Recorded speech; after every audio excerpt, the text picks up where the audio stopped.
Sorry, big sis, not only did I snag a husband, but I also got a home. Ha, I'm grateful. My sister beamed as she uttered those devilish words, but her smile wouldn't last for long. The dream family home and the blissful life I had longed for were ripped away by my own sister. My foolish husband, who abandoned his family for her, will find no happiness in his future. For the sake of my daughter, I decided to stand up and face this challenge head on. My name is Sarah, 33 years old. My husband, Ted, is 35, and our daughter, Maya, is about to turn 5. Ted and I met at work. Though we were in different departments, we grew close through mutual friends and eventually got married. Recently, something wonderful happened. Despite juggling work, childcare, and housework, we finally acquired the house we had always dreamed of. We painstakingly chose the design and decorations together, even picking out the color for Maya's room. Our whole family was excited to start life in our new home. But then, that incident happened. Wow, it's spacious and beautiful, said my identical twin sister, Yumi, during a sudden visit. Although Yumi and I look alike, our personalities couldn't be more different.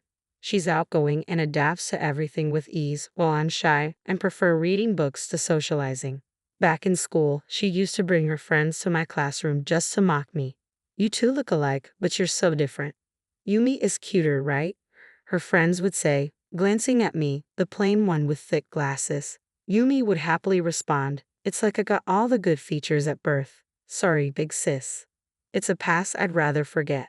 That's why we hardly spoke after becoming adults. I hadn't even told her about the new house, yet here she was, unexpectedly excited. I heard from Mom that you built a house, so I wanted to give you a housewarming gift. That's why I asked for your address, she said. What housewarming gift? I thought, bewildered. As if reading my mind, Yui answered with a laugh, oh, of course, that's a lie. Why would I bother giving you something like that? At home or school, she would call me sister, but when we were alone, she always referred to me as you. Her meanness was unchanged, making me sigh. Well then, since the tour is over, could you leave? My husband and daughter will be back soon, and I need to prepare lunch. Today was a holiday, and my husband and daughter were due back from playing in the nearby park. We plan to have lunch together as a family. Oh, then I'll wait. I'll have lunch with you and then leave, Yumi said. Lunch together? Impossible. Absolutely impossible, I thought. I only prepared enough for the three of us. Give me your share then. You are the big sister, after all, she said shamelessly. Even after turning 30, she still referred to herself as the little sister, making vulgar remarks that left me speechless. After all, I was only born a few minutes earlier than her. I'm home, Maya's voice echoed as she opened the living room door. My daughter, accompanied by my husband, walked in and was surprised to see her aunt. She looks just like Mom, Maya said, not knowing her aunt was my twin. My sister greeted them with a friendly smile and a warm hello. I'm Yumi, the twin sister. Nice to meet you, Ted. Sorry to intrude, Yumi added.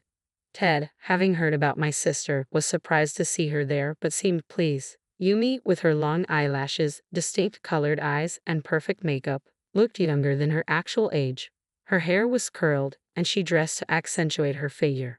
Meanwhile, I had spent the weekend in pajamas, my hair casually tied up and messy, with a tired face, no makeup, and thick glasses. It was clear that my sister appeared more beautiful and charming.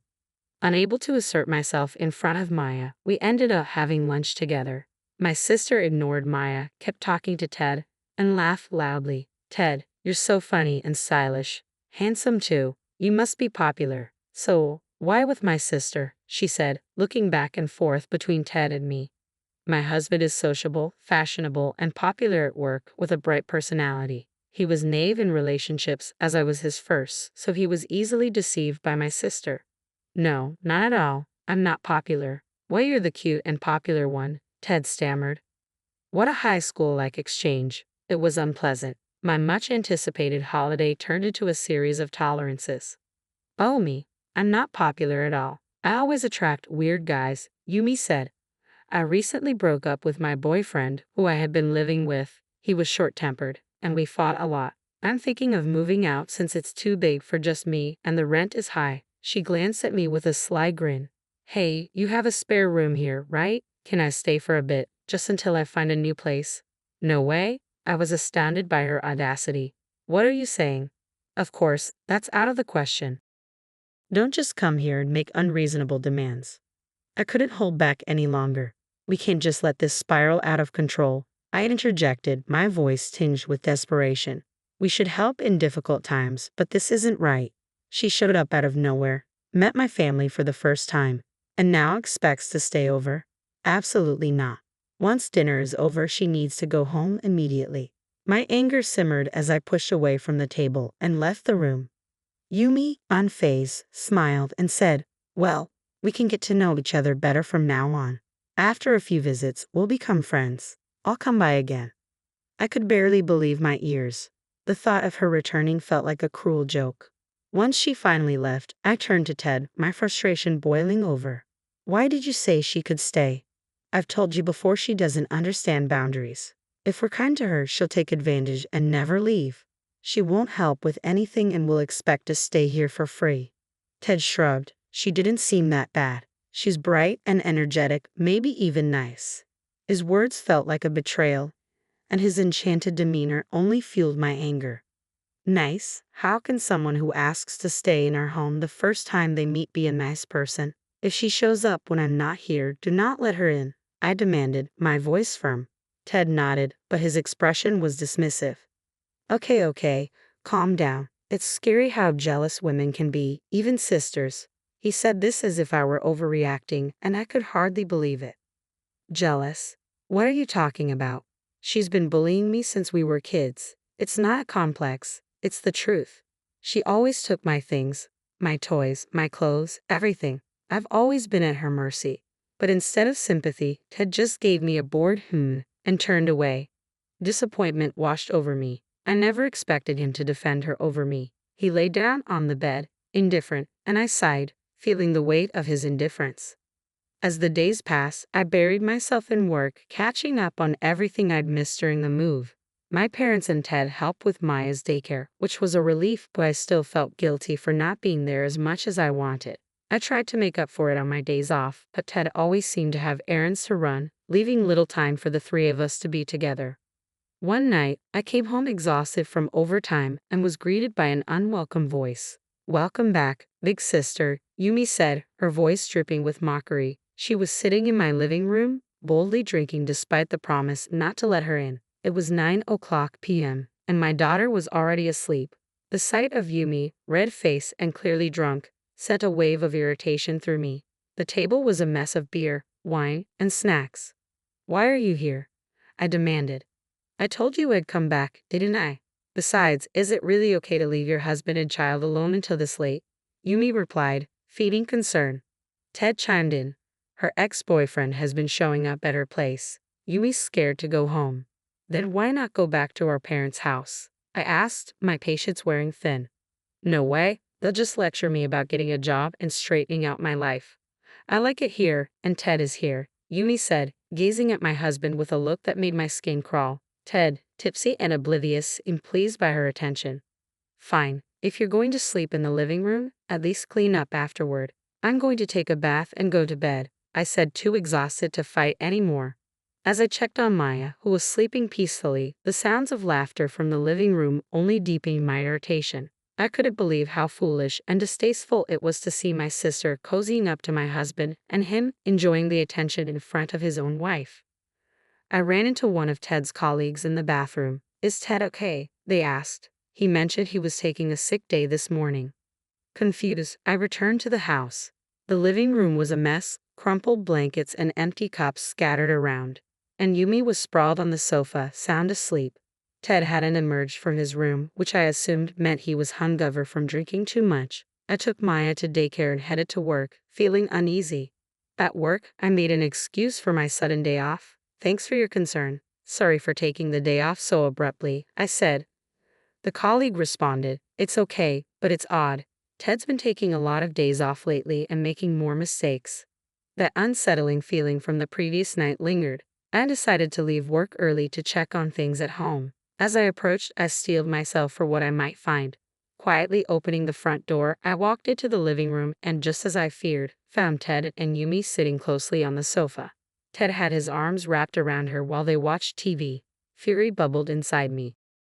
I flung open the door. "Sarah," Ted exclaimed, rising in surprise. Yumi, on the other hand, sat there with a smirk, clearly pleased with the scene. "Why are you here?" she asked, feigning innocence. "I heard you were sick, so I came back, worried. I'd also heard you've been taking a lot of days off lately. Are you having an affair with my sister while I've been working hard at covering for you? All those weekends you said you had plans.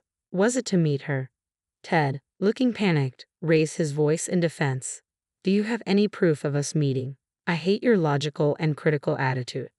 "Proof," I shot back. "I saw you hugging each other just now. That's what I can't stand about you, always looking down on me. From now on, you and Yumi can live here together, and I want you to leave." Ted's face twisted in frustration. "You're always busy, never paying attention to me. You don't even bother with makeup anymore, and you don't see me as a man. Yumi recognizes me as a man. She listens to me and compliments me." Yumi, leaning on Ted's arm, added with a smirk, "It's because you don't appreciate your husband. He built such a beautiful house for you and treats you kindly, yet you're always preoccupied with work or the kids." Their words stung. It seemed that ever since Yumi arrived, Ted had been taking more time off and becoming more involved with her, neglecting his family in the process. I was sickened by their disregard for our home and children. "But I'm glad you came back early," Yumi said, her tone dripping with false sweetness. "I had planned to have a serious talk tonight. My lease was nearly up and I intended to move my things over tomorrow. But my self-centered sister had other plans." "Sorry, sis," she said with a carefree smile. "Looks like I'll be taking your husband in your house." Her lack of remorse was infuriating. Ted continued with his excuses. "I wanted Maya to live with us too. But Yumi is scared of suddenly becoming a mother, so you'll have to look after her for a while." His priorities were clear. He valued his own happiness over mine and our daughters. "I understand," I replied, my voice cold as I headed upstairs, craving solitude. My sister's laughter echoed behind me, further fueling my anger. But hearing my daughter's name sharpened my focus. I needed to fight for her. Taking a deep breath, I composed myself and reached out to someone on my phone. It was time to show that I was no longer the person I used to be. 30 minutes later, the intercom buzzed. "Mom, Dad, why are you here?" I was taken aback to see my stern-faced parents at the front door. Ted and Yumi looked shocked as they stood in front of them. My sister, furious, confronted me. "Did you tell Mom and Dad? How childish to run to them as an adult." "Be quiet," I snapped back, trying to maintain my composure. "What are you two doing?" my father asked, his usually calm demeanor replaced with a formidable anger. "We're discussing a divorce," my sister retorted. "This has nothing to do with you." "Nothing to do with us?" my father said, his voice rising.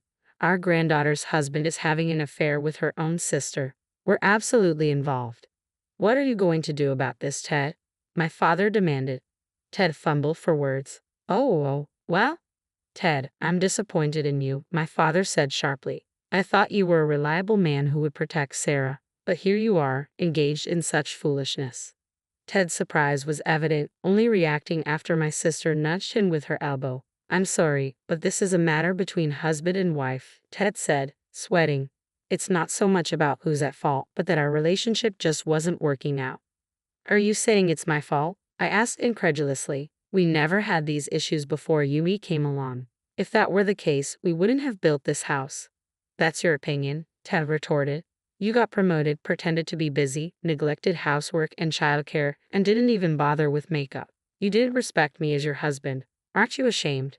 "So you didn't like that I got promoted?" I shot back. "My promotion and maternity leave hurt your pride, so you pretended to be calm and helped with housework and childcare to hide your bruised ego. You're petty.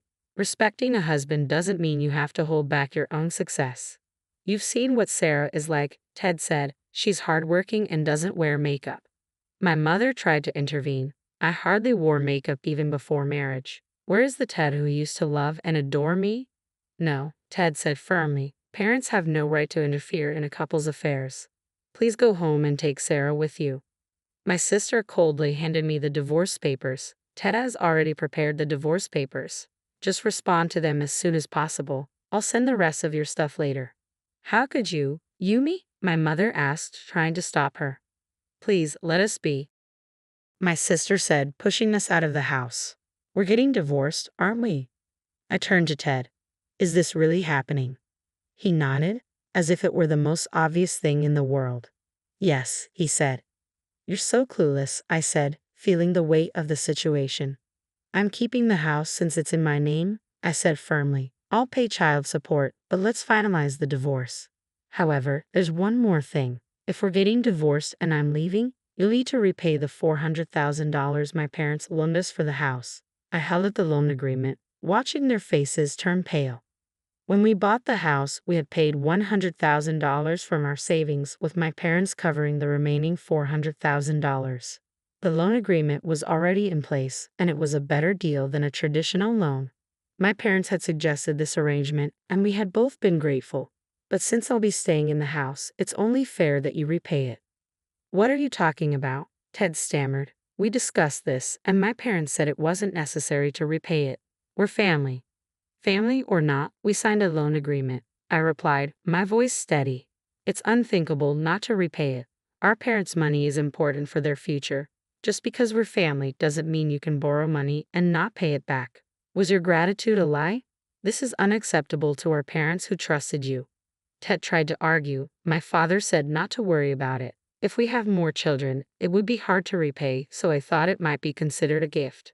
That's not how it works, my father said, his anger palpable. Even if that's true, I have no intention of giving a single penny to someone who has an affair with his wife's sister and abandons his own daughter and grandchild. Pay it back properly. Yumi, who had been listening silently, finally spoke up. I'm also a daughter. It shouldn't be a problem if I stay here. I'm not working right now, and I don't have the money. Be quiet, my father cut her off. You're no longer a daughter to me. You've always bullied Sarah, and now, as an adult, you're doing this. I'm cutting ties with you. They'll never show up again.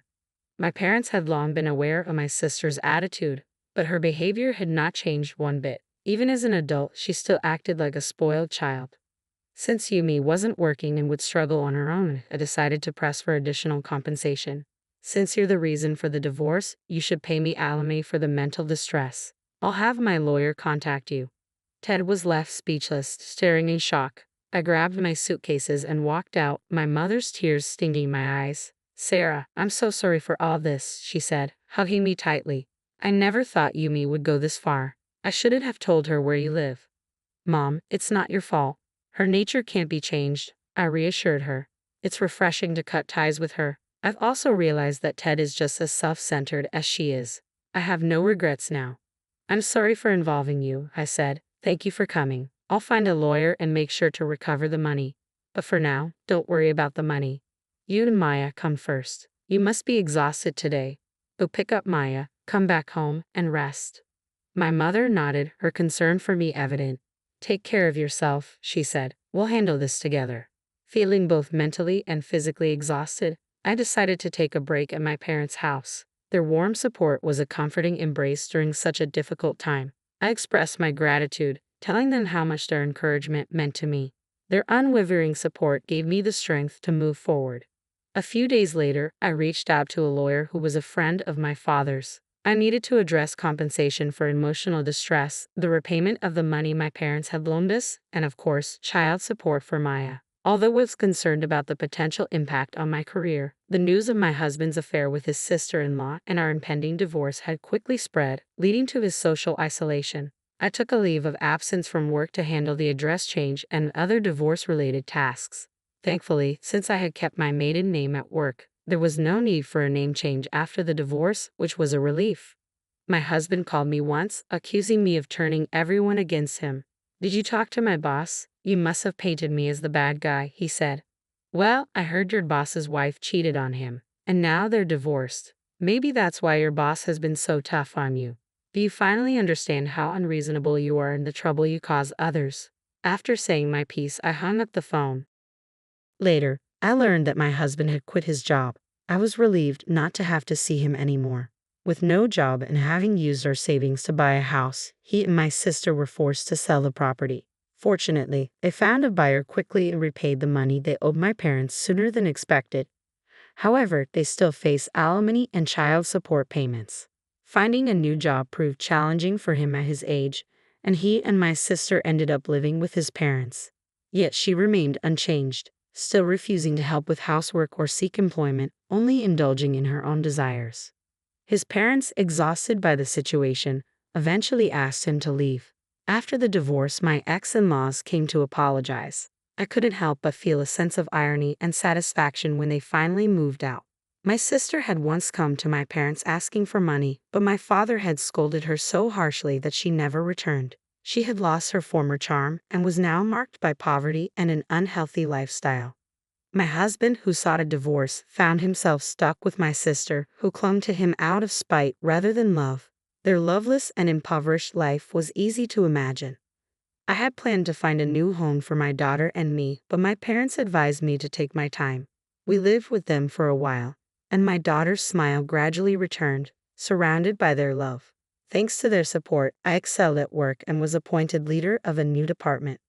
Mom, you're amazing. You work so hard. I want to be a great woman like you, my daughter said, which was the greatest reward for my efforts. With my daughter's love and my parents' support, I regained my confidence and vowed to keep striving to be a mother she could respect.